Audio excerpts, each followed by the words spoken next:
For 15 years, the widowed millionaire lived in complete solitude. But everything changed when he met a simple, mysterious masseuse. He just wanted to relax, but ended up touched in an unexpected way. What was meant to be just a session became the beginning of a new love. If this story interested you, don't forget to subscribe to our channel and tell us which city you're watching from. We continue. The creak of Italian shoes echoed through the empty corridors of the Heartwood mansion as William traversed another sleepless night in his study. The marble walls, silent witnesses to 15 years of solitude, reflected only the cold glow of the laptop screen where he reviewed endless contracts. At 48, the CEO of Heartwood Construction had transformed that room into his private refuge, a place where he could hide from the memories that haunted him in every corner of that immense house. Upstairs, Michael, his 15-year-old son, kept his headphones firmly fixed on his head, isolating himself in his own world of melodies and arrangements. The piano in the corner of the room, covered by a thin layer of dust, was the only tangible connection he still maintained with Sarah, his mother. He had only a few flashes of memory of her, fragmented moments from a childhood interrupted at 3 years old, when she left forever. The housekeeper, Mrs. Matthews, moved through the house like an efficient ghost, ensuring that everything functioned with the precision of a Swiss watch. Dinners were served punctually at 8 p.m., even though father and son rarely met at the table.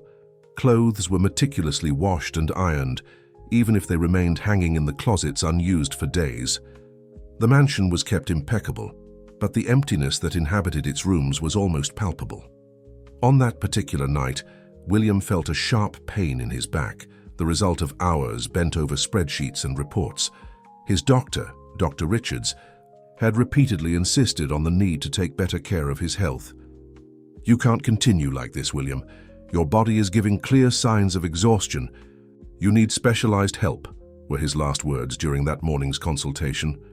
The businessman was reluctant to accept any kind of assistance. He had built an emotional fortress around himself, and the idea of allowing someone to cross those walls left him deeply uncomfortable. However, the pain was becoming unbearable, affecting his concentration and consequently his business. Michael, meanwhile, observed his father from a distance, through the crack in the study door. There was something melancholic about the solitary figure William had become, always immersed in work, as if seeking to fill with numbers and projects the void that Sarah had left. The teenager felt equally lost, navigating between the expectations of an absent father and the shadow of a mother he had known so little. The next morning, after another night of poor sleep, William finally gave in. He called the doctor and accepted the recommendation to hire a therapeutic massage therapist. Dr. Richards wasted no time and passed along the contact information for Rachel, a professional he had known for years and in whom he placed complete trust. "Rachel has a special gift," explained the doctor. "She doesn't just treat the body, but understands people in a unique way. She learned ancient techniques from her grandfather and developed her own approach that has greatly helped my patients." As William scheduled the first session for that same afternoon, he couldn't imagine that this decision, apparently simple and focused only on relieving his physical pain, would be the first step in completely transforming the dynamics of that house. The Heartwood mansion, which for so long had served only as a backdrop for a mechanical and colorless routine, was about to awaken from its long sleep. In the abandoned garden, where Sarah once cultivated her favorite flowers, a single rose stubbornly bloomed among the weeds, as if announcing that even in the most unlikely places, life finds ways to flourish. It was there, in that forgotten space, that many important stories were about to happen.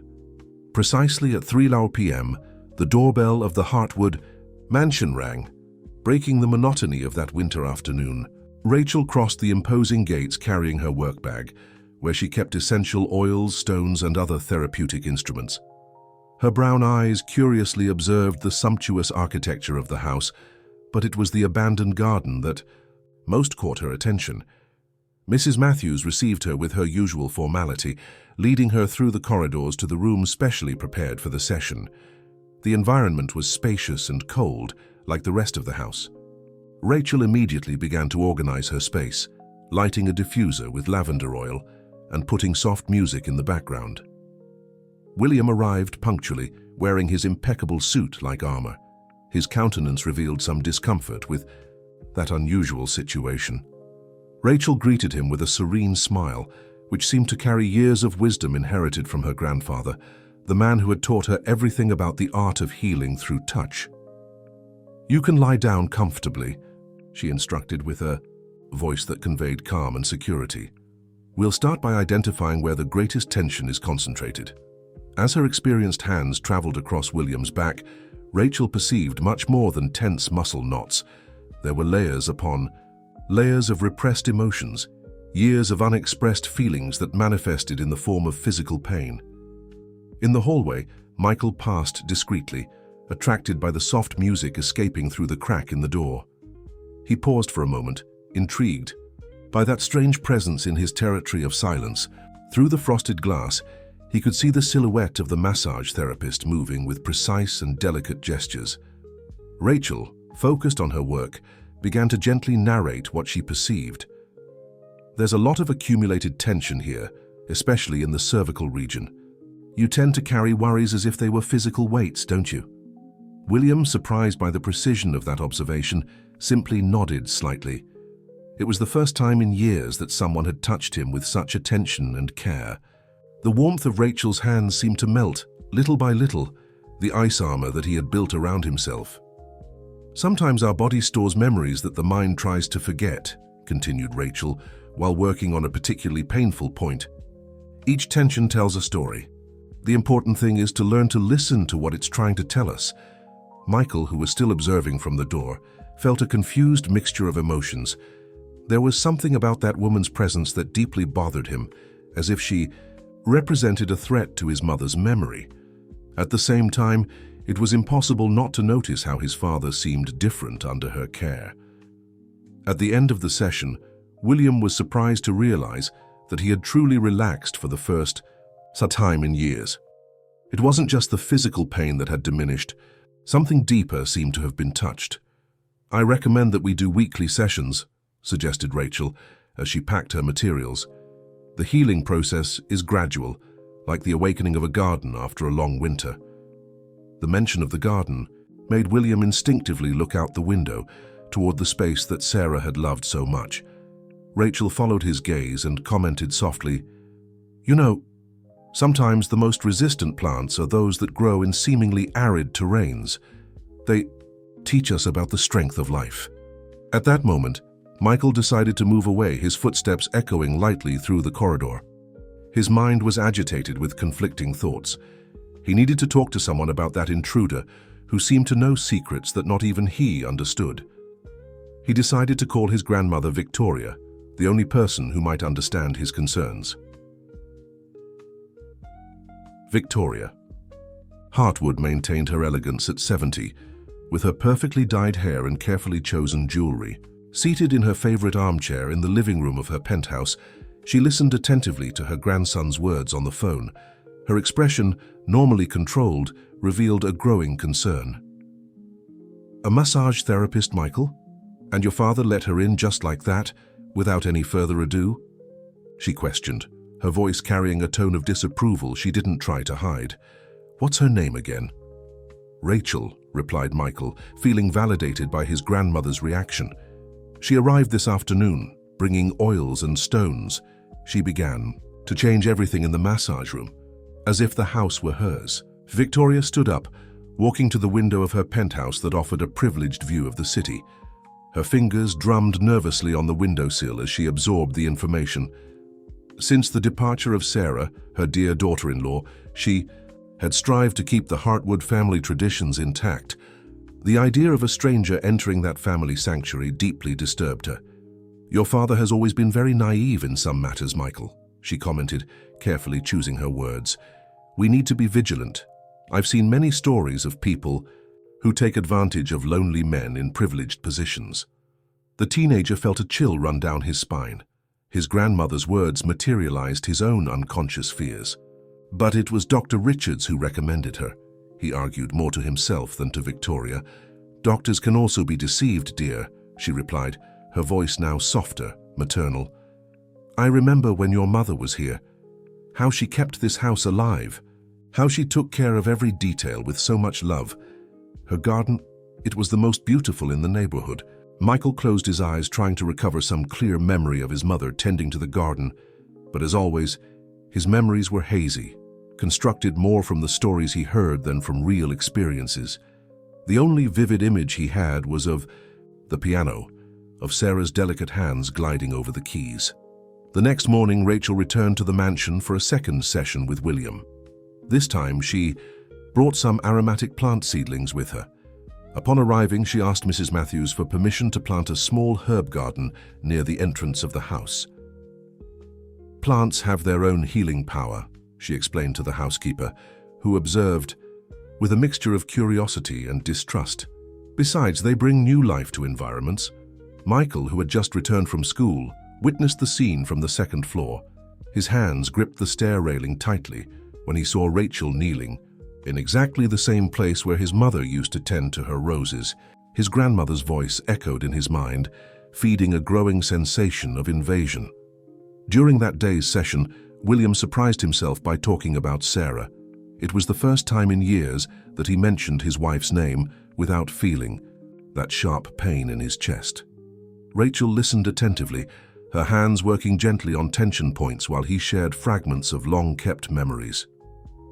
"You know, Rachel," he said, his voice choked, "sometimes I wonder if I made the right choice by keeping everything exactly as she left it. Say if that didn't end up turning the house into a kind of museum of longing." Rachel remained silent for a few moments, carefully choosing her words. "Honoring someone's memory doesn't necessarily mean freezing time, Mr. William. Sometimes the best way to keep love alive is to allow it to transform, to grow in new ways." Outside the room, Michael listened to the conversation, his heart beating fast. He grabbed his phone and quickly typed a message to his grandmother. "She's doing exactly what you said. She's trying to change everything, even what Mom built." Victoria, upon receiving the message, felt her apprehension increase. She decided it was time to make a visit to the mansion, something she hadn't done in weeks. She needed to see with her own eyes what was happening. After all, as the matriarch of the Hartwood family, she felt responsible for protecting Sarah's legacy. What no one realized at that moment was that the small herb seedlings planted by Rachel were beginning to sprout, bringing a subtle touch of green to the entrance of the mansion. And along with them, something else was beginning to awaken in that house. Something that not even Victoria, with all her determination to keep the past intact, could prevent. The sound of Victoria Hartwood's heels echoed through the corridors of the mansion that Thursday afternoon. Mrs. Masseuse, who received her with her usual reverence, noticed something different in the matriarch's countenance, an even more accentuated determination than normal. "Where is the massage therapist?" asked Victoria, pronouncing the last word as if it was something slightly unpleasant. "Miss Rachel is in the garden with young Michael," replied the housekeeper, surprising Victoria. "They are planting some medicinal herbs." The Hartwood matriarch quickly headed to the garden, her jewelry tinkling with each decisive step. The scene she found made her stop abruptly. Michael, her always so reserved grandson, was kneeling in the dirt with his sleeves rolled up, while Rachel explained something to him about planting lavender. "You see, Michael, the secret is to prepare the soil well beforehand," Rachel was saying without noticing Victoria's presence.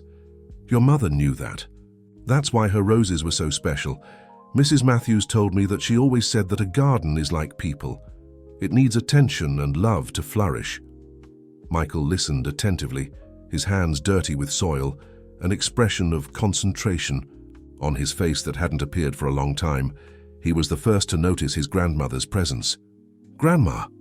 he exclaimed, quickly getting up and cleaning his hands on his pants, a gesture that under other circumstances would have provoked a reprimand from Victoria. But she was too busy observing Rachel, who was gracefully rising from the garden bed. "Mrs. Hartwood," greeted Rachel with a serene smile. "It's a pleasure to finally meet you. Michael has told me a lot about you." Victoria maintained her aristocratic posture, studying every detail of the young woman before her. Rachel dressed with simplicity, but there was a natural elegance in her gestures, a quiet confidence in her gaze that was difficult to ignore. "I was just showing Michael how we can use some herbs to make calming teas," explained Rachel. "He told me he's been having difficulty sleeping." The information caught Victoria by surprise. She didn't know her grandson was facing problems with sleep. In fact, she realized now there were many things about Michael that she no longer knew. "Interesting," replied Victoria, her voice controlled. "And since when have you been interested in gardening, Michael?" The teenager hesitated for a moment, but it was Rachel who answered. "Actually, he sought me out early this morning, asking about the plants I had brought. We ended up talking about the garden his mother maintained here." Victoria felt her heart tighten. Sarah had been much more than a daughter-in-law. She was the daughter Victoria never had, the only person who managed to soften her hardest edges. Her departure had left a void that no one could ever fill. "Michael, dear, I need to speak with Miss Rachel in private," said Victoria, her voice not allowing any contestation. The boy looked from Rachel to his grandmother, clearly hesitant. There was something different in his gaze, a shadow of protection that surprised Victoria. "It's all right, Michael," assured Rachel with a gentle smile. "You can go. We'll continue our planting later." When they were alone, Victoria wasted no time with pleasantries. "I don't know what your intentions are, Miss Rachel, but I need to make something very clear. This family has already gone through too much suffering." Rachel maintained her serene gaze. "Mrs. Hartwood, I understand your concern, but my only intention here is to help. I'm not trying to replace anyone, especially not Sarah." The mention of Sarah's name made Victoria tremble. "How dare you speak her name? You didn't know her. You don't know." "No, I didn't know her," Rachel interrupted gently. "But I see her traces in every corner of this house, in Michael's love for music even though he no longer plays the piano, in the way Mr. William works tirelessly, trying to fill an impossible void. And especially, Mrs. Victoria, I see it in your eyes when you speak of her." Rachel's words hit Victoria like gentle but powerful waves. For the first time in a long time, the matriarch of the Hartwoods felt her defenses waver. The music room of the Hartwood mansion had remained closed for years like an untouched sanctuary of the past. That Saturday morning, however, Rachel found the door ajar. Hesitant sounds escaped through the crack, loose notes, timid attempts at a long-forgotten melody. She approached silently and saw Michael sitting at the piano, his fingers hovering over the yellowed keys as if seeking old memories. The teenager hadn't played since he was 6, when music lessons became too painful, each note a reminder of the mother who was no longer there.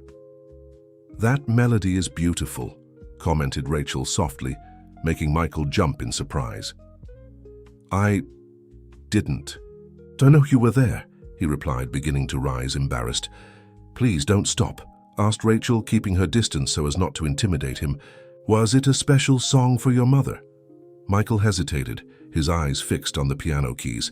"She used to play it for me before bed. At least that's what my dad says. I don't remember very well." Rachel leaned against the doorframe, respecting the boy's space. "You know, Michael, sometimes our memory stores things in different ways. Some memories stay in the heart, others in the hands." The teenager looked at his own hands, as if seeing them for the first time. Slowly, he positioned them again over the keys. "Sometimes when I'm here, I feel like my hands remember what my mind has forgotten." In the garden, William observed the scene through the music room window. He had arrived home earlier from the office and, upon hearing the sound of the piano, was paralyzed. It was the first time in years that those notes echoed through the corridors of the mansion. Victoria, who had decided to spend more time at the house since her conversation with Rachel, also heard the music. Her hands trembled slightly as she recognized the melody. It was the same one that Sarah used to play at all family gatherings. "Nocturne in E-flat major by Chopin," she murmured, approaching William. It was her favorite. Rachel remained silent, observing as Michael began to play with more confidence. Each note seemed to carry years of repressed emotions, of unspoken words, of embraces held back. "You know what scares me the most?" said Michael, without stopping playing. Sometimes I'm afraid of forgetting her completely, of waking up one day and no longer remembering the sound of her voice, her scent. Rachel felt her eyes well up. Michael, your mother isn't just in your memories. She's in every note you play, in every gesture of yours that resembles her, in every moment you choose to be brave, like now. William, still observing through the window, felt something break inside him. It wasn't just the piano notes that filled the mansion at that moment. It was as if an invisible dam had burst, releasing years of contained emotions. Victoria at his side let a tear escape. She would be so proud, William. Sarah always said that Michael had a special gift for music. In the garden, the plants recently cultivated by Rachel and Michael seemed to respond to the melody, their leaves dancing gently with the morning breeze. The lavender bed exhaled its soft perfume, mixing with the piano notes in a symphony that spoke of healing and renewal. Mrs. Matthews, who was passing with a tray of tea, stopped in the hallway. In her many years of service at the Hartwood mansion, she had never seen such a profound transformation. It was as if the entire house was awakening from a long sleep. Michael continued playing, his hands now moving with more confidence. Over the keys, the melody, previously hesitant, flowed with surprising clarity. Rachel noticed that he wasn't just reproducing the music from memory, he was adding his own notes, creating something new from the memories. This is how we keep people alive within us, Michael, she said softly. Not just by preserving what they left us, but by growing from it, creating something new that carries their essence. The teenager finally stopped playing, his hands resting gently on the keys. When he turned to Rachel, there was something different. In his gaze, a mixture of gratitude and understanding that words could not express. Autumn was coming to an end, painting the Hartwood mansion garden with golden tones. Rachel was kneeling among the flower beds, her skilled hands removing the weeds that insisted on growing among the newly planted flowers. Working in the garden had become her refuge in the hours between massage sessions with William. "You really have transformed this place." Victoria's voice surprised Rachel, who wasn't expecting company so early. The Hartwood matriarch was different that morning, less formal, wearing a simple ensemble of pants and a blouse, something that Rachel had never imagined seeing. Victoria approached, carefully observing every detail of the renewed garden. "Mrs. Hartwood, what a pleasant surprise," replied Rachel, standing up and cleaning her hands on the gardening apron. "Would you like to see what Michael and I planted last week?" Victoria nodded, following Rachel through the flower beds. The roses, which previously languished in solitude, now shared space with lavender, rosemary, and a variety of wildflowers. The aroma of the herbs filled the morning air, bringing new life to the previously abandoned space.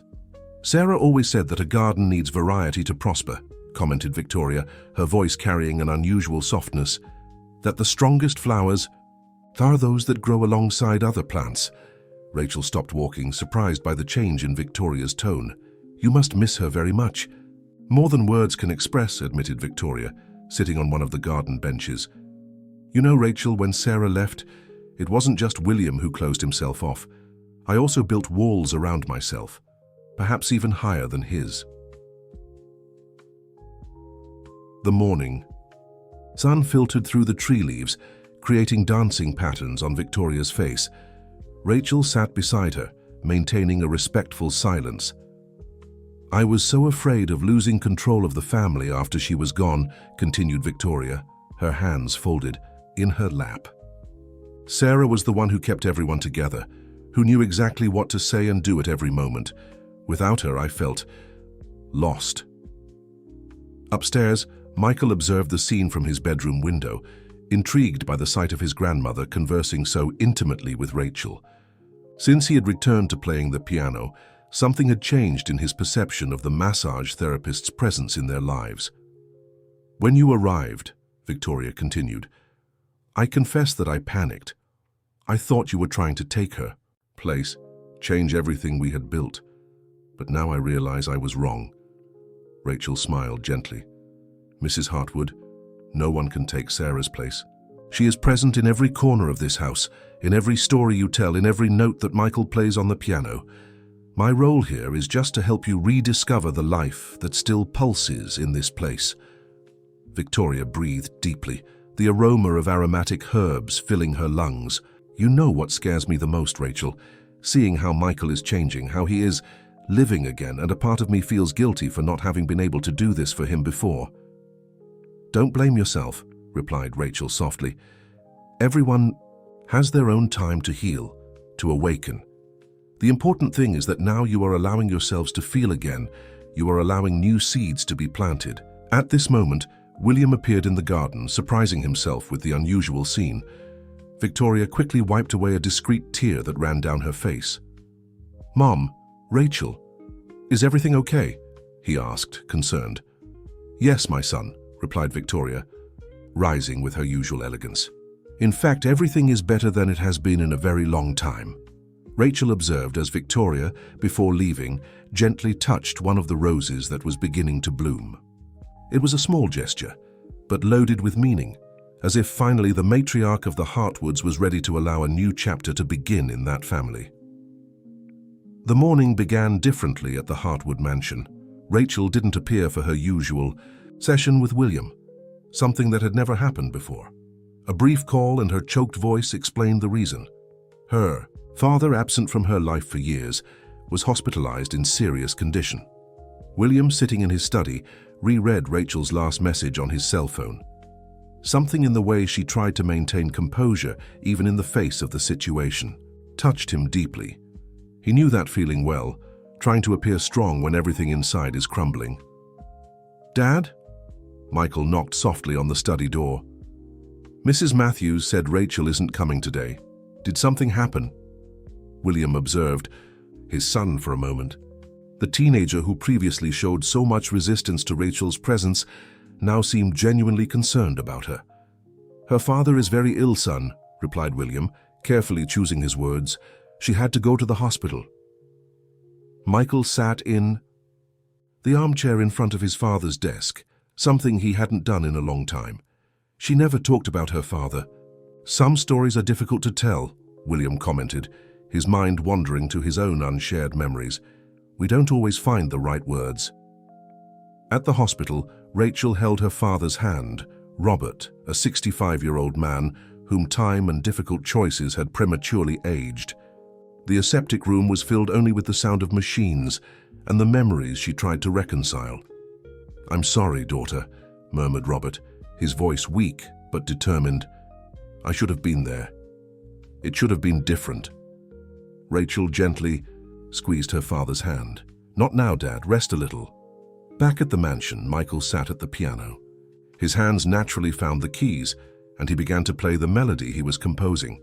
Something new, different from his mother's music, but that still carried echoes of her. Victoria, who had arrived for lunch, stopped at the door of the music room, observing her grandson. "That music, it's yours, isn't it?" Michael nodded without stopping playing. "I'm calling it 3 Hearts. It's for Mom, for Rachel, and..." He hesitated for a moment. "For me too." The matriarch approached the piano, her eyes watery. "Sarah would be so proud, Michael. She always said you had music in your soul." At the hospital, Rachel received an unexpected call from William. "Rachel, I know it may seem like an intrusion, but you don't have to go through this alone. If you need anything..." His voice carried an understanding that went beyond words. Rachel felt her own defenses beginning to yield. "Thank you, Mr. William. I didn't expect..." "Sometimes people surprise us," he replied softly, "as you have surprised us every day." Back in the hospital room, Robert observed his daughter with tired but attentive eyes. "You've changed. Rachel, you're lighter." Rachel smiled sadly. "I've been learning a lot from an incredible family, Dad. They've taught me that sometimes we need to allow ourselves to be cared for too." At the mansion, Michael finished playing his composition when Mrs. Matthews entered the music room with a tray of tea. The housekeeper, normally so contained, had bright eyes. "Young Michael, that was extraordinary," she commented, placing the tray on the piano. "You know, your mother used to say that music is the language the heart uses when words are not..." Enough. William, in his study, made a decision. He picked up the phone and made a few calls. When he finished, he called Michael and Victoria for a conversation. "I think it's time we did something special," he began, a different gleam in his eyes. "Michael, your music, it deserves to be heard, and I think I know exactly how to make that happen." At the hospital, Rachel received a voice message from Michael. When she pressed play, the soft notes of 3 hearts filled the sterile room, bringing with them a wave of emotion she didn't expect to feel. Robert, who seemed to be sleeping, opened his eyes upon hearing the music. "It's beautiful," he murmured. It has you in that music, daughter." Rachel held her father's hand more tightly, finally allowing herself to cry. They weren't just tears of sadness, but of recognition that sometimes families form in the most unexpected places, and that love can flourish even in the most unlikely terrains. The music room of the Hartwood mansion had been completely transformed. William had hired a specialized team to restore the piano, clean the curtains, and revitalize the environment. The walls, previously opaque with time, now shone with a new paint that enhanced the acoustics of the place. Michael spent the week rehearsing his composition, each note being refined with special care. 3 hearts had become more than music. It was a declaration of love, a bridge between past and present, a way of saying everything that words couldn't express. "The piano sounds different," he commented to Mrs. Matthews during one of the rehearsals. "The sound is more alive." The housekeeper smiled, adjusting the sheet music on the piano. "Your father spent hours with the technicians, ensuring that every detail was perfect. He said it was important that the instrument be worthy of your music." Rachel, after a week at the hospital with her father, returned to the mansion for a surprise. William was waiting for her in the entrance hall, an envelope in his hands. "Welcome back," he said, his voice carrying a contained emotion. "We have something special planned for this weekend. Michael will be presenting his composition, and we would very much like you to be present." Rachel held the invitation with trembling hands. The fine paper had printed in golden letters, "Special Recital, 3 Hearts, by Michael Hartwood." "I don't know what to say," she murmured, moved. "Just say you'll come," replied William, softly. "It wouldn't be the same without you." In the garden, Victoria supervised the final preparations for the event. Elegant tables had been arranged among the flowering beds, creating a welcoming environment for the cocktail that would follow the presentation. "Sarah would love to see this," she commented to Rachel, who was helping her organize the flower arrangements. All this garden being reborn, music returning to the house, Michael finding his own voice. Rachel noticed that the matriarch was holding something in her hands, a small blue velvet box. "Mrs. Hartwood." Victoria opened the box, revealing a delicate pearl necklace. It was Sarah's. She always said that pearls are tears of joy transformed into jewels. "I would like you to wear it at the recital." The gesture completely surprised Rachel. "I can't accept. It's too precious." "I'm not giving it, dear," smiled Victoria with a mischievous gleam in her eyes. "I'm just lending it, as a symbol that you are part of this family now, even if in a different way than I initially imagined." On the eve of the recital, Michael found Rachel in the garden, practicing her breathing among the lavender. "I brought something for you to hear," he said, sitting beside her. "It's the final version of 3 Hearts." Through her headphones, Rachel heard the complete composition for the first time. The melody began soft, almost hesitant, like the first notes that Michael had played that morning in the music room. Gradually it transformed, incorporating new elements, growing in complexity and emotion. "It's beautiful, Michael," she said, wiping away a tear. "Your mother would be so proud." "You know," he replied, looking at the sky that was beginning to darken, "before I was afraid of forgetting her. Now I understand that she's in every note I play, in every flower we plant, in every moment we allow ourselves to feel. And you helped me see that." At the hospital, Robert was discharged that afternoon. Still weak but determined, he insisted on attending the recital. "I won't miss the chance to see my daughter shine," he said, as Rachel helped him with his tie.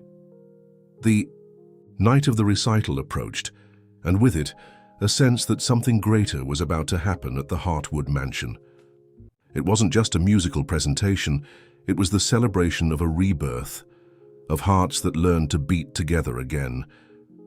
The night of the recital arrived wrapped in a gentle breeze that carried the perfume of the garden flowers. The Heartwood mansion was resplendent, illuminated by hundreds of small lights strategically placed among the flower beds and along the paths. The guests began to arrive, their voices mixing with the ambient sound of classical music that filled the air. Rachel, wearing Sarah's pearl necklace, adjusted the last details of the decoration in the music room. Her hands trembled slightly as she touched each flower in the arrangements, conscious of the profound significance of that night.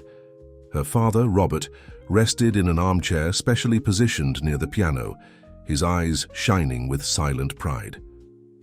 In his room, Michael adjusted, his tie in front of the mirror, his restless hands betraying his nervousness. William entered silently, observing his son for a moment before approaching.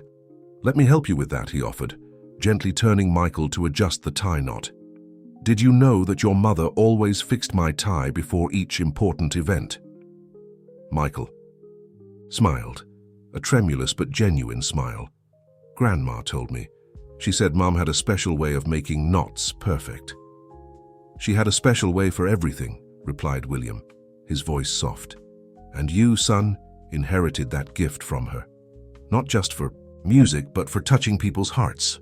Downstairs, Victoria received the guests with her usual elegance, but there was something different in her countenance, a softness that hadn't been seen for a long time. Mrs. Matthews circulated among those present with trays of drinks, her normally austere face illuminated by a discreet smile. Rachel found Michael minutes before the start of the presentation. He was in the old greenhouse, now transformed into a small winter garden, his restless hands fingering an invisible melody. "In the air." "Nervous?" she asked softly. "A little," he admitted. "It's strange. I feel like she's here, you know, like I could see her smiling in every corner of this house." Rachel approached, delicately adjusting the flower on the lapel of the teenager's suit. "And she is, Michael, in every note you're going to play, in every heart that's here tonight." The music room was completely full when Michael finally took his place at the piano. The silence that settled was almost palpable, charged with expectation and emotion. William and Victoria occupied the front row side by side, their hands intertwined in an unconscious gesture of mutual support. Rachel remained at the back of the room, close to her father, her heart beating in sync with the atmosphere of anticipation. Robert held her hand, squeezing it gently, a gesture that carried years of regrets and promises of new beginnings. When the first chords of Three Hearts filled the environment, something extraordinary happened. It was as if each note carried a different story for each person present. For William, it was the echo of Sarah's laughter. For Victoria, the memory of sunny afternoons in the garden. For Rachel, the confirmation that healing and renewal were possible.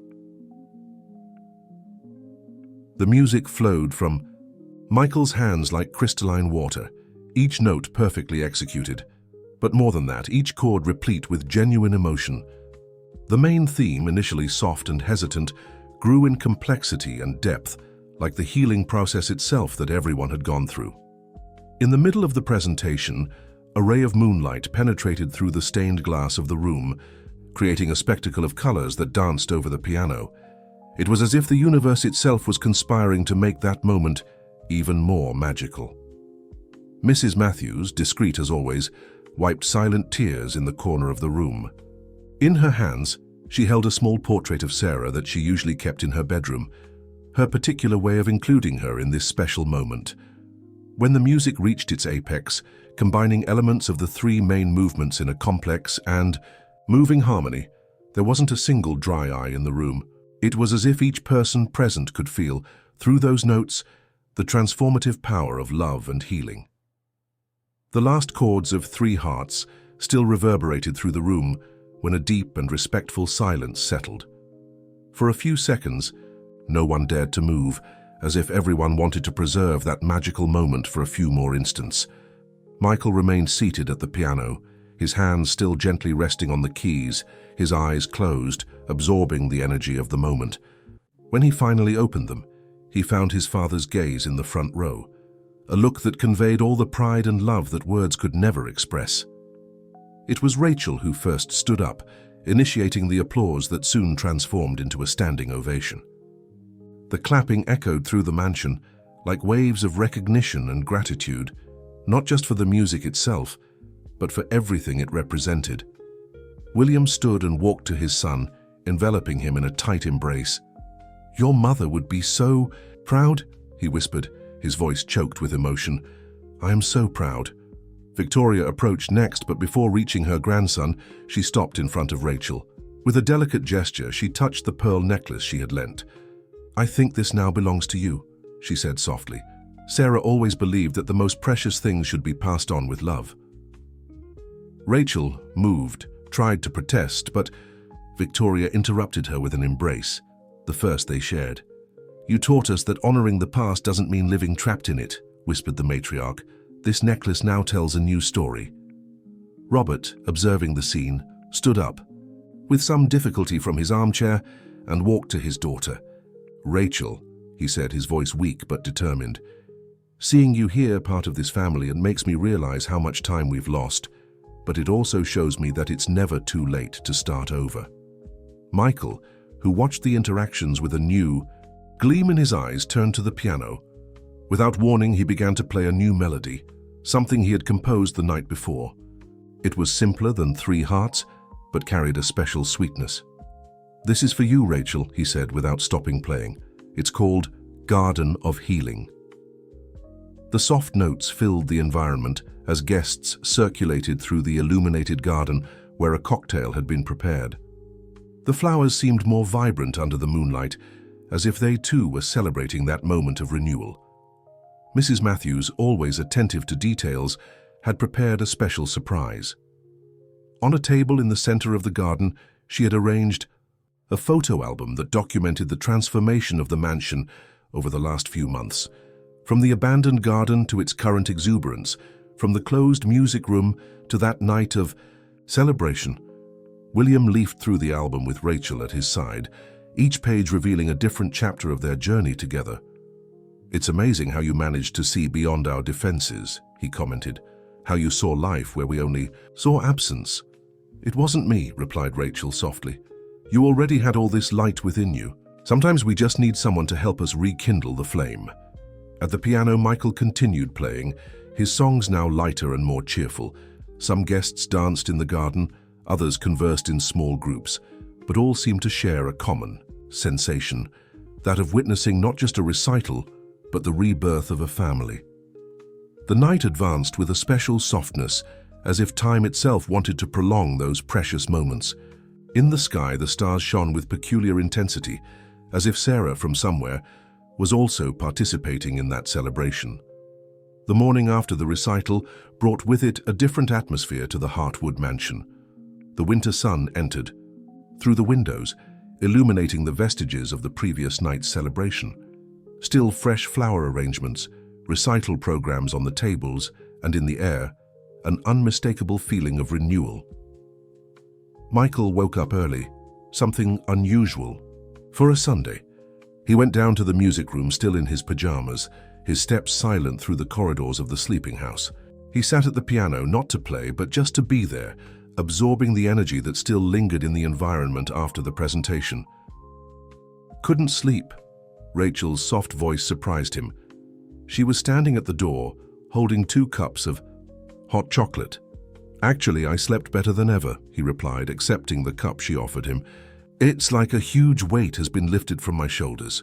You understand?" Rachel sat beside him on the piano bench. "Perfectly. Sometimes, when we express what's stored in our heart, we create space for new things to flourish." Upstairs, William was also awake, reviewing the video of the recital on his laptop. There was something hypnotizing about the way his son transformed at the piano. It was like seeing Sarah again, her serene expression as music flowed through her. Victoria arrived, later that morning bringing with her a surprise. In her hands, She carried an old photo album that she had kept for years. "I found this last night after I returned home," she explained, gathering everyone in the living room. "They're photos of Sarah that I never showed you." The pages of the album revealed intimate and precious moments. Sarah, still young, rehearsing at the piano, her first date with William, carefree days in the mansion's garden. But it was the photos with baby Michael that most caught attention, images that captured the look of pure love between mother and son. "I didn't remember these," murmured Michael, his fingers delicately tracing the contour of his mother's face in one of the photos. "It's strange. Looking at them now, it's like the memories are beginning to become clearer." Rachel observed the scene with emotion, Sarah's pearl necklace shining softly on her neck. Her father, Robert, who had decided to spend a few more days in the city, was seated near the window, his gaze alternating between his daughter and the family that had welcomed her.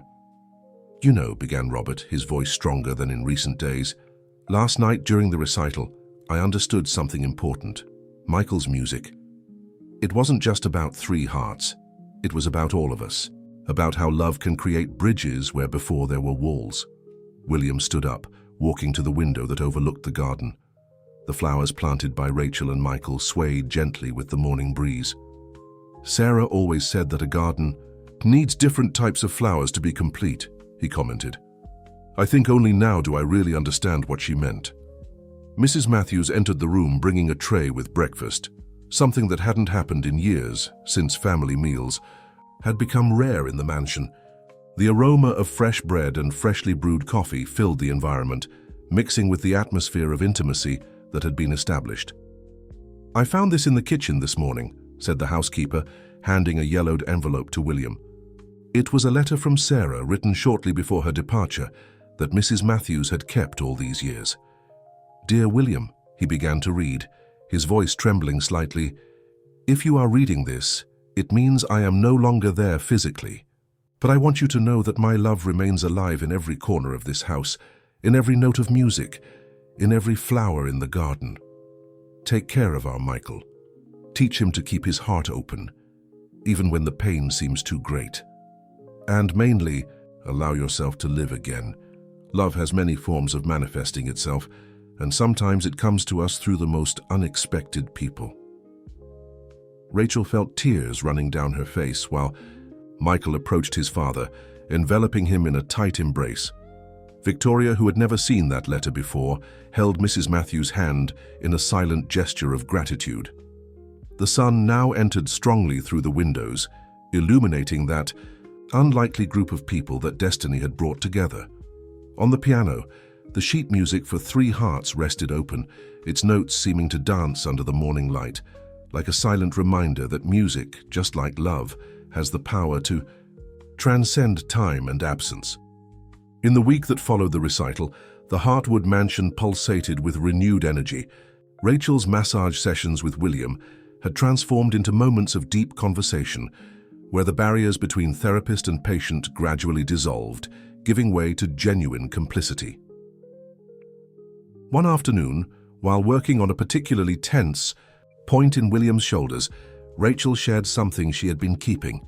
"You know, since I read Sarah's letter, something has been bothering me. It's as if she knew somehow that one day we would need each other." William reflected for a moment before responding. Sarah always had that special sensitivity. She saw, beyond the obvious, saw connections where others saw only coincidences. In the garden, Michael and Robert had developed an unexpected partnership. Rachel's father, still recovering, found peace helping the teenager care for the plants. His hands, previously trembling from illness, seemed to gain new strength when working with the soil. "My grandfather was a gardener," Robert told Michael as they planted new lavender seedlings. "It was from him that Rachel learned about the healing power of plants. I should have given more value to that knowledge when I had the chance." Michael looked at the older man with curiosity. "It's never too late to learn, is it? That's what Rachel taught me about music." Victoria, who had begun to frequent the mansion more, was reorganizing the library with Mrs. Matthews. Among dusty books, they found an old diary of Sarah's, full of unfinished sheet music and notes about her compositions. "Look at this," called Victoria. showing a specific page to Rachel, who was passing through the corridor. Sarah was composing something special when she left. She called it Symphony of Dawn. Rachel examined the notes carefully. They're beautiful. Michael should see this. That night, the family gathered in the music room. Michael, seated at the piano, began to work on his mother's unfinished sheet music, his fingers naturally finding the missing notes, as if Sarah were there guiding his hands. "It's incredible," commented William, observing his son. "It's as if you could understand exactly what she wanted to express." Rachel, who was beside her father on the sofa, felt something special in that moment. It wasn't just the music that was being completed, it was as if a larger cycle was closing, while another was opening. "I think I understand now," said Robert softly, observing his daughter. "Why you chose to stay here, why you dedicated yourself so much to this family. It wasn't just about healing others, it was about finding your own healing too." Mrs. Matthews entered the room bringing a tray with tea and cookies, Sarah's favorites, a recipe she had kept all these years. The sweet aroma mixed with the notes from the piano, creating an atmosphere of warmth and intimacy. "You know," began Victoria, her voice carrying a new wisdom, "I spent so much time trying to preserve Sarah's memories exactly as they were, that I almost forgot the most important thing she taught us, that love grows when it is shared." Michael stopped playing for a moment, turning to his grandmother. "It's like the garden, isn't it? The most beautiful flowers are those that have space to grow together with others." Rachel smiled, instinctively touching the pearl necklace on her neck. "And sometimes the strongest roots are those that grow in the most unexpected places." William stood up, walking to the window. The garden, illuminated by the twilight light, seemed more alive than ever. Sarah's roses now harmoniously shared space with Rachel's herbs, creating a picture of colors and aromas that spoke of renewal and hope. The discovery of Sarah's diary triggered a series of events that no one could have predicted. Michael spent hours poring over the unfinished sheet music, discovering in each note a new facet of his mother. On a particularly inspiring morning, he found something intriguing among the yellowed pages. "Rachel, look at this," he called while the massage therapist organized her aromatic herbs on the porch. Mom wrote something about a special presentation she was planning to give at the municipal conservatory. Rachel approached, curious. The diary revealed that Sarah had begun to compose a series of pieces intended for a social project that taught music to underprivileged children. It was a dream she didn't have time to realize. "Does your father know about this?" asked Rachel softly, observing the emotion in the teenager's eyes. "Not yet," replied Michael, his fingers tracing his mother's notes. "But I think I know what we need to do." That afternoon, during her session with William, Rachel noticed that something had changed. He seemed lighter, as if a new purpose was forming in his thoughts. "Sarah always wanted music to be more than entertainment," he commented, while Rachel worked on his shoulders. "She believed in the transformative power of art." "And you, William?" asked Rachel, using his first name for the first time. "What do you believe in?" The question hung in the air for a few moments before he answered, "I believe that perhaps it's time to continue her dream, but in a new way, our way." Victoria, who had begun to catalogue all the compositions found in the diary, made an exciting discovery. Among Sarah's last notes, there was a detailed project for a free music school, which would operate on the premises of the conservatory. "She thought of everything," explained the matriarch to the family gathered in the library. "Even the teachers she would like to invite." Sarah wanted to create a space where music could transform lives. Robert, who followed the conversation with interest, shared a memory. "My father, Rachel's grandfather, used to say that music and healing go hand in hand. That when we play an instrument, it's not just the sound that transforms, but also our soul." Michael, seated at the library piano, began to softly play one of Sarah's unfinished melodies. Gradually, he added his own notes, creating a bridge between past and present. "That's it," he exclaimed, abruptly stopping playing. "We can transform the Symphony of Dawn into a larger project, something that unites Mom's music with new compositions, that tells our story of healing and transformation." Rachel, who observed the scene with a full heart, realized that her work at the Heartwood Mansion had transformed into something much larger than massage sessions. It was as if the universe had conspired to unite all those people in a symphony of collective healing. Mrs. Matthews entered the library carrying an old box she had found in the attic. Inside, there were dozens of letters that Sarah had exchanged with musicians and educators from all over the country, sharing her vision of democratizing access to music. "She never gave up on that dream," commented the housekeeper, her voice choked with emotion. Even in her last days, Sarah still wrote about how music could build bridges between different people and worlds. William stood up, a new determination in his gaze. "Then we can't let that dream die. Michael, your presentation of 3 Hearts was just the beginning. What do you think about transforming the mansion into a space to realize the project your mother idealized?" The teenager's eyes shone with the possibility. "We could start with piano lessons. The garden could be a space for outdoor presentations."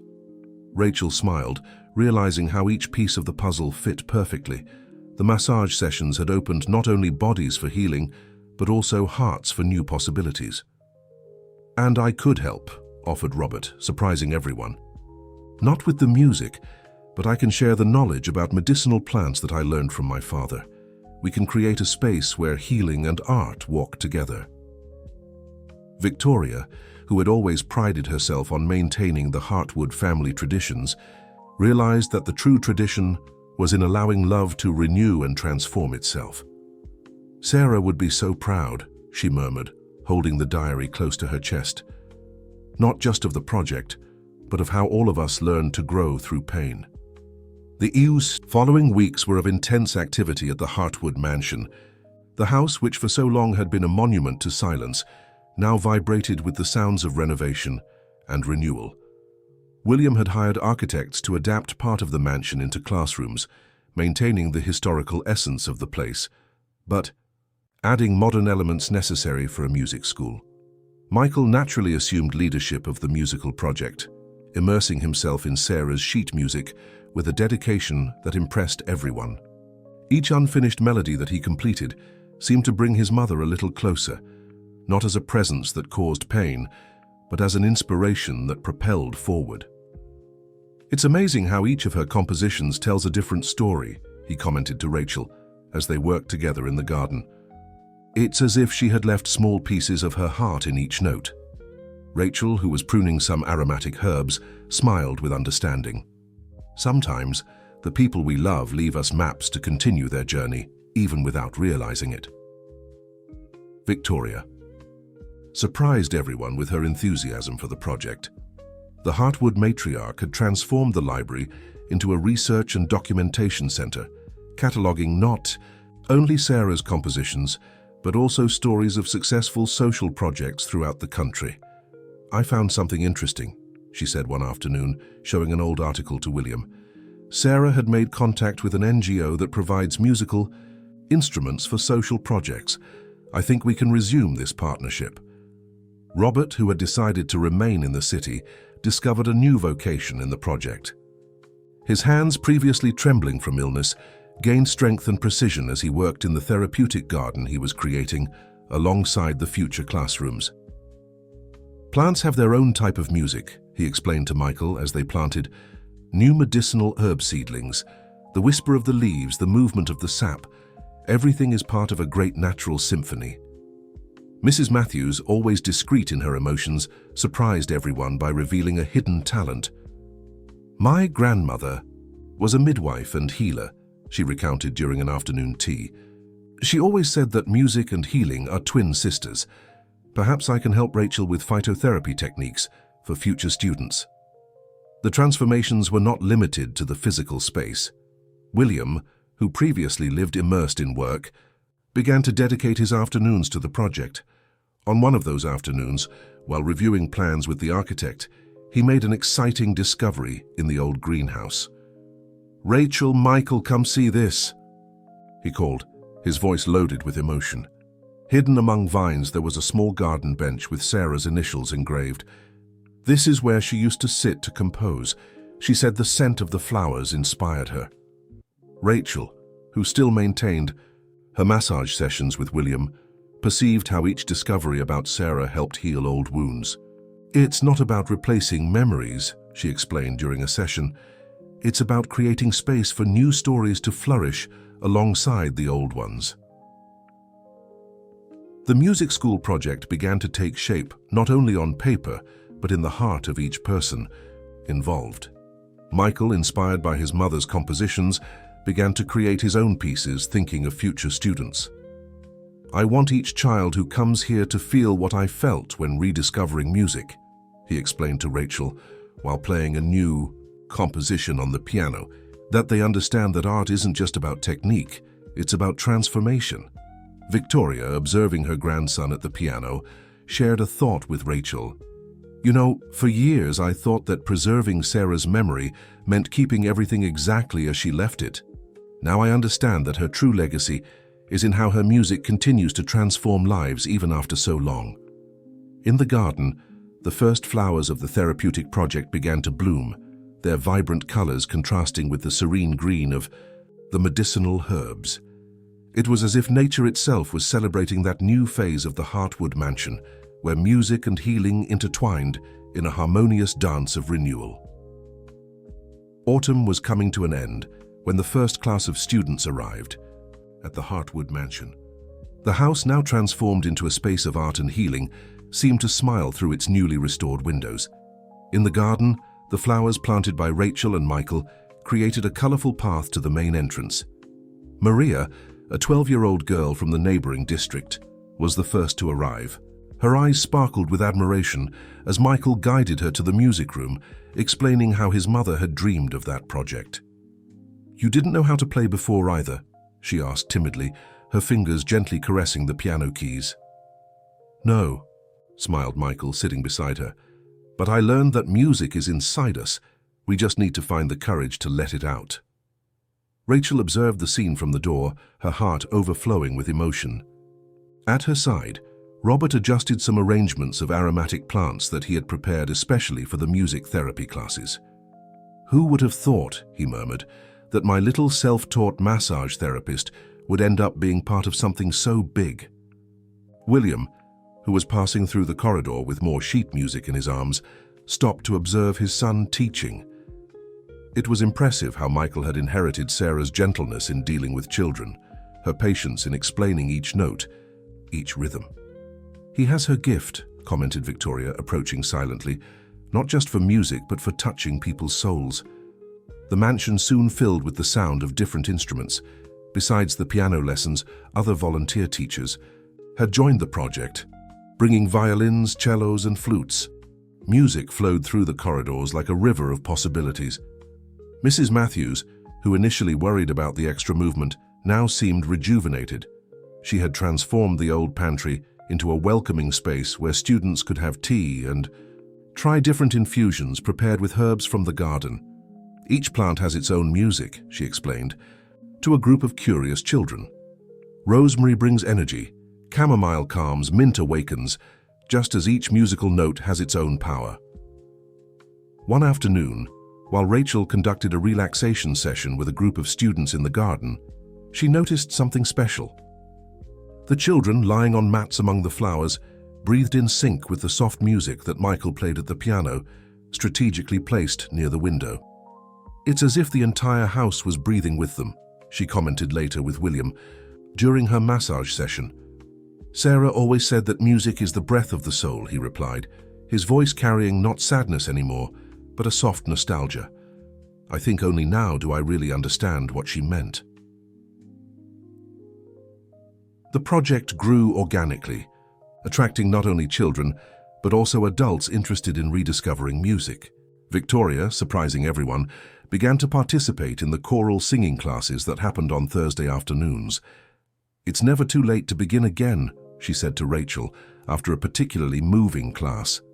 "Sarah tried to teach me this so many times, that life doesn't stop, it just changes its melody." Michael continued completing his mother's unfinished compositions, but now with a new perspective.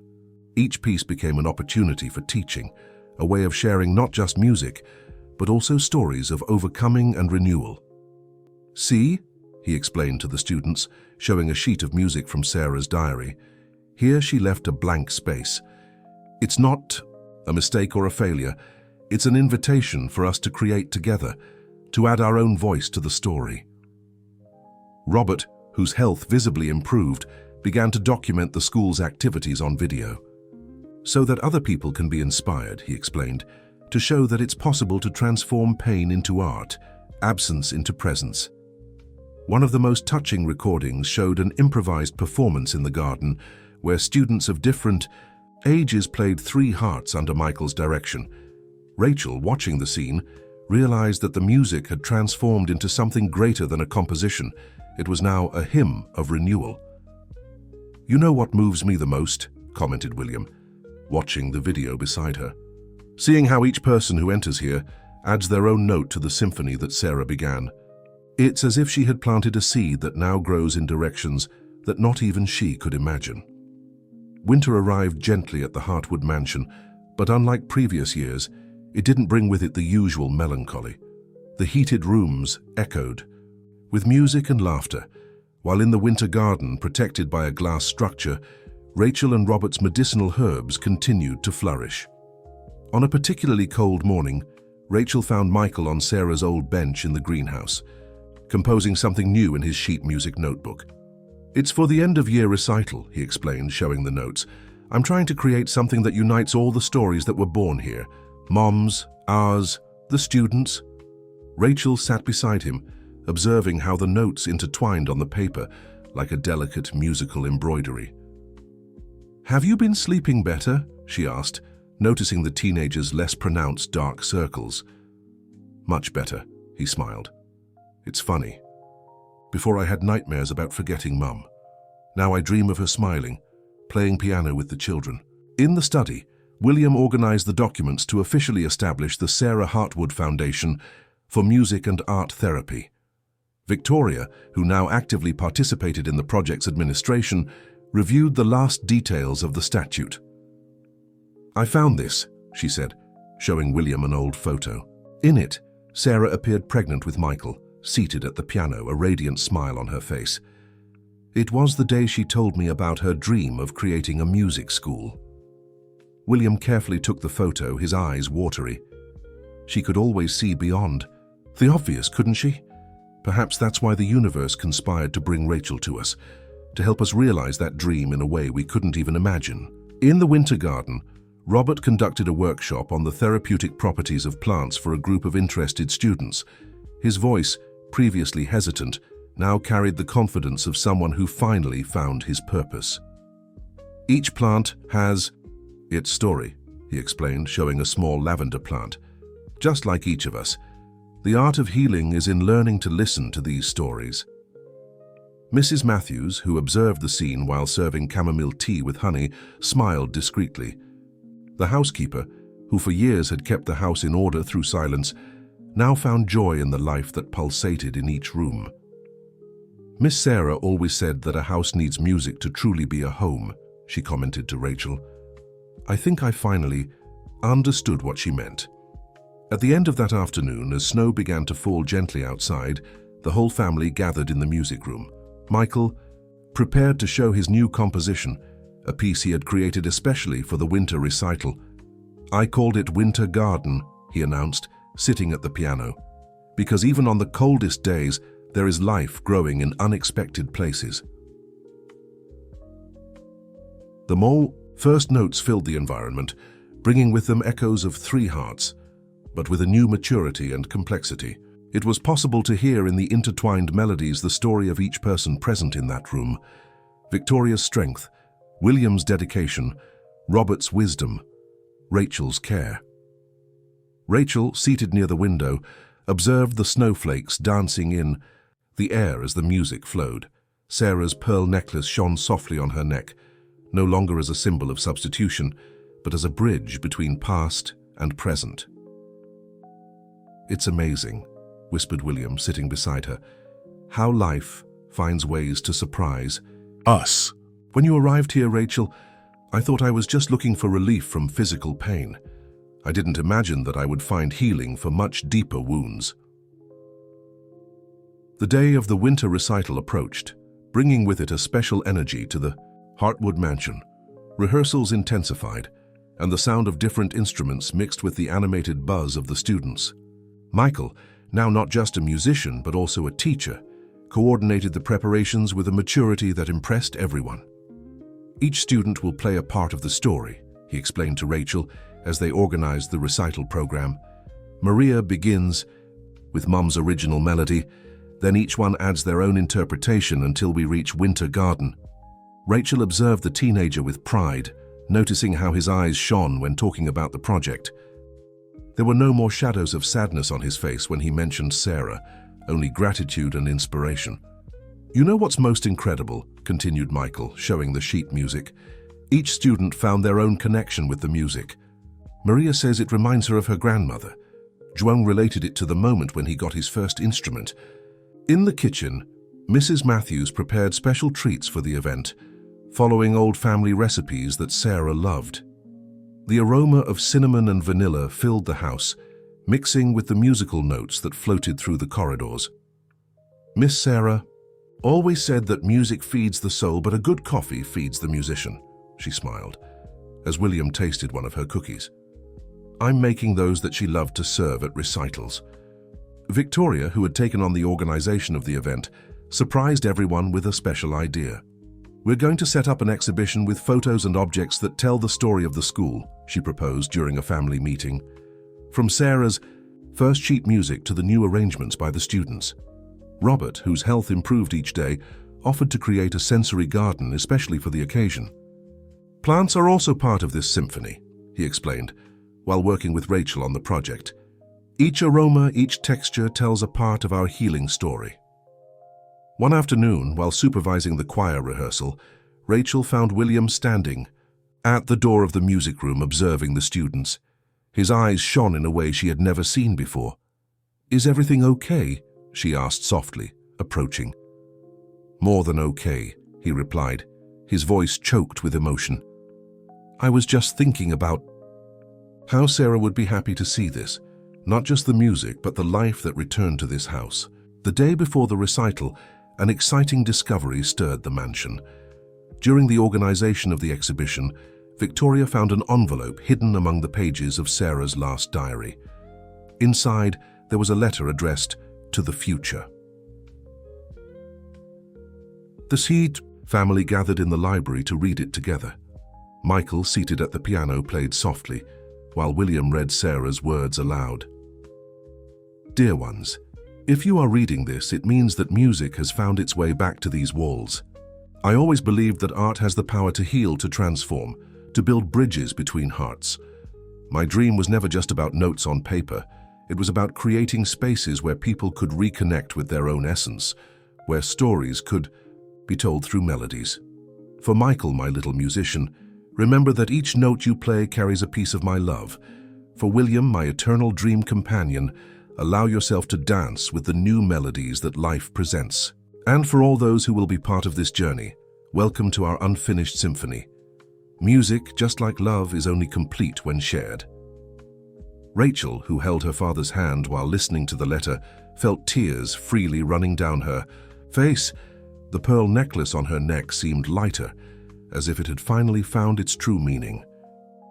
"It's as if she knew," murmured Victoria, her voice trembling slightly, as if she had planted seeds knowing that one day they would flourish in this way. Michael rose from the piano and hugged his father, a gesture that now came naturally. William embraced him tightly, while Mrs. Matthews discreetly wiped her own tears. "Tomorrow," said Michael, his voice firm and emotional, "we will play not just for our guests, but for her too. Each note will be a way of saying thank you for having dreamed so big, for having left us this legacy of love." The winter sun was beginning to set, painting the room with golden tones. In the garden, the flowers, resistant to the cold, swayed gently, as if they too were preparing for their own silent participation in the great day that was to come. The morning of the recital dawned with a special light. The snow that had fallen during the night covered the garden with an immaculate white mantle, creating a magical setting for the event that was to come. Inside the mansion, movement began early, with Mrs. Matthews coordinating the last preparations in the kitchen. Rachel arrived before sunrise, bringing with her special arrangements of flowers and herbs to decorate the space. She found Michael, already awake, seated at the piano in the music room, his fingers sliding softly over the keys in a silent rehearsal. "Couldn't sleep?" she asked, placing a cup of chamomile tea beside the young musician. "Actually, I slept very well," he smiled. "I woke up early because I wanted to feel this moment alone first. You know, for the first time I no longer feel that weight in my chest when I think about Mom. It's as if she were really here, smiling."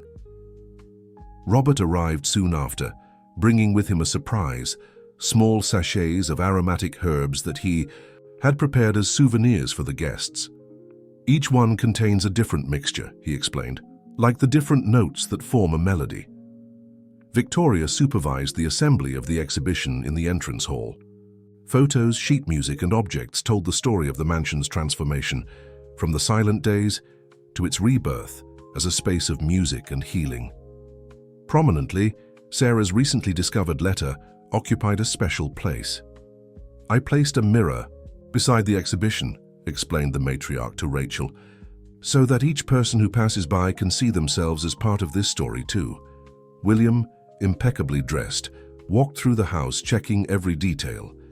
He paused for a moment before Sarah's portrait that occupied a place of honor in the base music room. "You were right, my love," he whispered. "Music really does have the power to heal."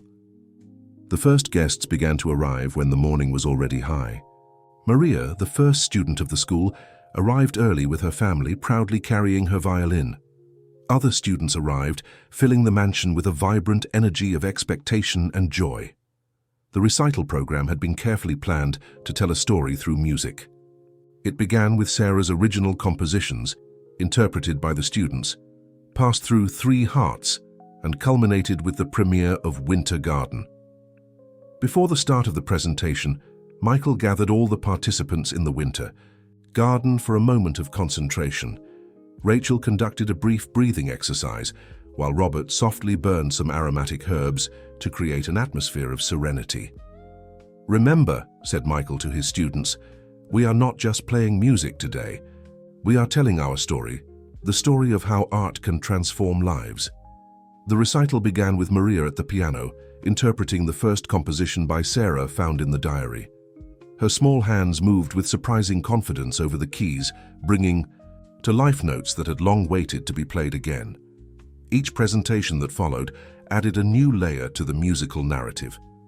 The choir, of which Victoria was now a part, presented a moving version of 3 Hearts, specially arranged for voices and instruments. Rachel observed everything from the last row, the pearl necklace shining softly on her neck. At her side, her father held her hand, his eyes shining with contained tears of pride and emotion. Finally, the moment for Winter Garden arrived. Michael sat at the piano, but he wasn't alone. Each student had their part in the composition, creating a sonic tapestry that spoke of loss, love, renewal, and hope. The most touching moment of the recital came when Michael stood up from the piano after the presentation of Winter Garden. With a confidence that surprised even himself, he addressed those present. "A few months ago, this house was a place of silence," he began, his voice clear and emotional. "I could barely enter the music room without feeling pain. My father lived immersed in work, and my grandmother, well, she tried to keep everything under control in her own way." A soft laugh ran through the audience, while Victoria discreetly wiped away a tear. "Then something happened," continued Michael, looking at Rachel.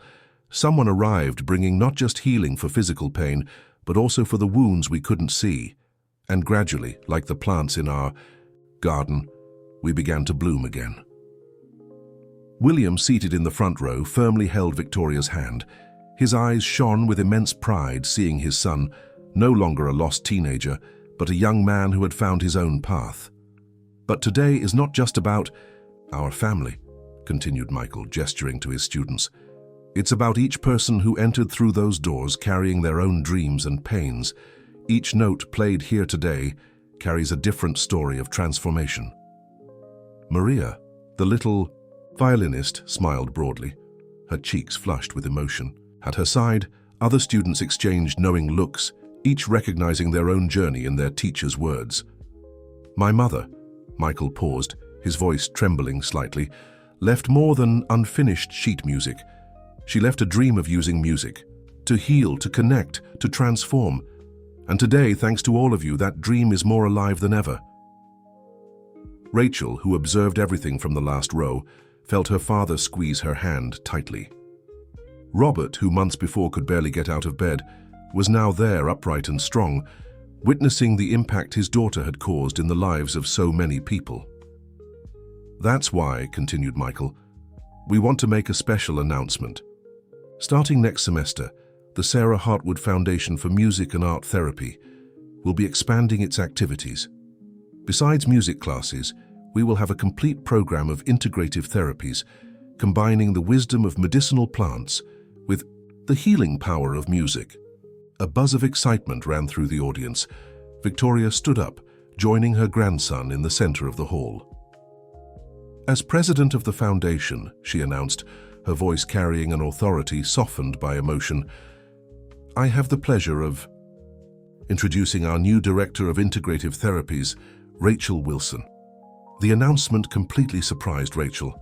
Her father practically had to push her to stand up, while enthusiastic applause filled the environment. And that's not all, added William, also joining them. Robert will be our coordinator of the phytotherapy program, bringing his ancestral knowledge to complement our work with music. Mrs. Matthews, who observed everything from the door of the room, smiled as she hadn't in a long time. In her hands, she held a tray with small sweets that Sarah loved, her own way of celebrating that moment. But before we close, said Michael, returning to the piano, I have one last surprise. This is a composition I recently found in Mom's diary. It was almost complete, missing only a few measures. The name is Dawn, and she wrote a note saying it was dedicated to the future.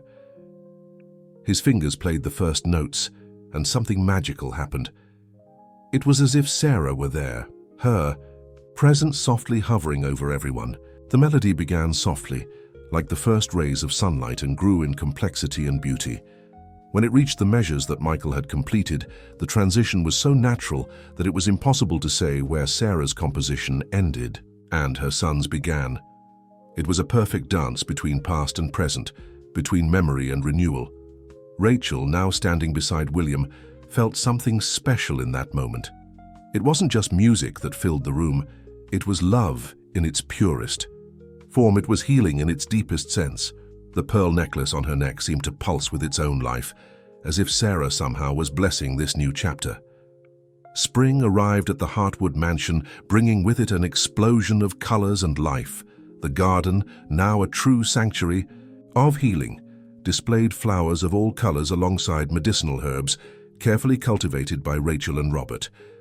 The sound of music and laughter constantly echoed through the corridors, transforming what was once a fortress of silence into a vibrant center of art and renewal. On a particularly sunny afternoon, Rachel found Michael on the garden bench where Sarah used to sit. The young teacher was composing something new, his hands moving in the air as if playing an invisible piano. You know, he said, looking at Rachel with a serene smile, the other day I found an old photo of me with Mom. I was very small, could barely reach the piano keys, but she held me on her lap while playing. The most amazing thing is that I didn't feel sadness seeing the photo. I felt gratitude. Rachel sat beside him, the pearl necklace glistening under the afternoon sun. True, healing happens when memories that once brought pain begin to bring us strength. In the study, William and Victoria finalized the details for the expansion of the foundation. The number of enrollments for the next semester had exceeded all expectations, and they were already planning to adapt more spaces in the mansion to accommodate new students. Sarah would be so proud, commented Victoria, organizing the most recent photographs of the students' presentations, not just of the project itself, but of how all of us grew through it. Robert, who now lived in a small apartment near the mansion, spent his days between the therapeutic garden and the phytotherapy classes. His knowledge about medicinal plants, combined with music, created unique healing experiences for the students. "It's like a great symphony," he explained during one of his classes. "Each plant, each note, each person contributes with their own melody to create something greater than ourselves." Mrs. Matthews, who initially resisted so many changes, was now an enthusiast of the project. She had transformed the old pantry into a cozy cafe where students and teachers could gather to share stories and music. "Miss Sarah always said that a house needs soul," she commented to Rachel as they served tea to a group of students. "Now I understand that the soul isn't in the walls or furniture, but in the people who bring life to them." On a special night, after a particularly moving presentation by the students, William found Rachel in the garden. The full moon bathed the flowers with its silver light, creating an almost magical setting. "You know," he said softly, "when you arrived here, I thought I was just looking for relief from my physical pain. I didn't imagine that I would find healing for much deeper." "To wounds," Rachel smiled, gently touching the pearl necklace. "Sometimes we need to get lost to find our true path. This house, this family, you healed me as much as I may have helped heal." On the piano in the music room, the sheet music for Three Hearts and Winter Garden rested beside Sarah's original compositions, like a silent testimony of the transformation journey that everyone had traveled. Michael, now a respected young teacher and promising composer, continued discovering new ways to unite his mother's legacy with his own musical voice. Each new composition carried echoes of the past while opening paths to the future. The Hartwood mansion, which for so long had been a monument to absence, now pulsated with life and possibilities. The walls that previously guarded silence now reverberated with a continuous symphony of healing and renewal. And so, among musical notes and aromas of healing herbs, among students' laughter and old and new melodies, the story of